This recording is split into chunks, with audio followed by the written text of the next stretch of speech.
자기주식 매입 후 자기주식 소각에 대해 설명드리겠습니다. 최근 밸류업 프로그램에 따라 자기주식 매입 및 자기주식 소각에 대한 기사를 많이 접하고 있습니다. 자기주식 취득 후 소각은 미국과 같은 선진국에서 주주가치 증대를 위해서 많이 하는 방법입니다. 이익을 현금 배당으로 주주에게 배분하면 소득세와 연결되기 때문에 주주들이 받는 효용이 감소됩니다. 그러나 자기 주식을 취득하고 소각하면 배당과 같은 효과를 내면서도 주주가 세금을 내지 않습니다. 미국에 상장된 대형 회사들은 ROE가 상당히 높습니다. 그 이유는 버는 족족 그만큼 배당과 자기 주식 매입 후 소각하기 때문입니다. 자기 주식 매입은 이사회에서 금액과 매입 기간을 정하면 금융기관과 같은 신탁회사 중 하나를 선택해서 자기 주식 취득을 맡기고 있습니다. 그런데 자기 주식 소각은 어떻게 하는지 잘 나와 있지 않아서 자기 주식 소각이 어떻게 이루어지고 있는지 살펴보려고 합니다.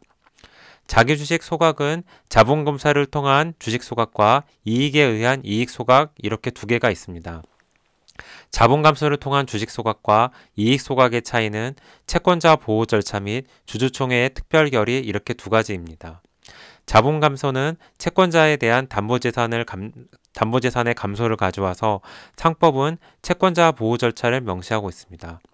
채권자 보호 절차는 채권자들에게 이의가 있는지 1개월 이상 공고하고 체고하여야 합니다.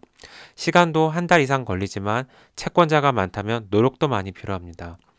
또한 자본감소는 이사회 및 주주총회 특별 결의를 해야 해서 주식수를 모으기가 쉽지 않습니다. 자본감소 회계 처리는 자기 주식을 없애고 이에 해당하는 자본의 액면금액을 없앱니다. 차대변 차이는 감자차손익으로 회계 처리합니다. 이에 반해 이익 소각은 채권자 보호 절차도 없고 주주총회 특별 결의 없이 이사회 결의만으로도 주식을 소각할 수 있습니다.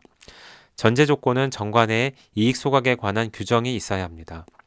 그래서 상장사들의 자기주식 소각은 먼저 특별 결의로 정관에 이익 소각 규정을 만든 다음 이사회를 통해서 자기주식 소각인 이익 소각으로 많이 하고 있습니다. 이익 소각 시 회계 처리는 현금 배당과 같습니다. 자기 주식을 없애는 만큼 이익영음을 없앱니다. 이익 소각을 하게 되는 경우 자본금이 감소하지 않았는데 주식 수량이 감소하게 되어 액면금액의 주식수를 곱한 자본금과 실제 자본금이 맞지 않게 됩니다. 이익 소각의 경우 현금 배당과 동일한 형태이기 때문에 배당 가능 이익영음이 충분해야 합니다. 이제 사례를 보겠습니다. KB금융의 사례를 보면 2024년 2월 7일 주식 소각 결정을 합니다.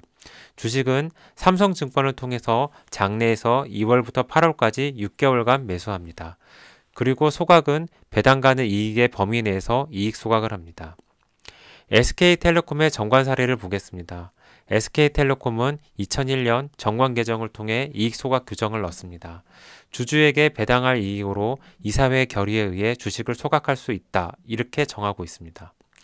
자기 소각의 회계 처리를 보면 금호석유화학의 경우 자기 주식 1천억 원을 없애면서 이익여금도 같이 없애주었습니다.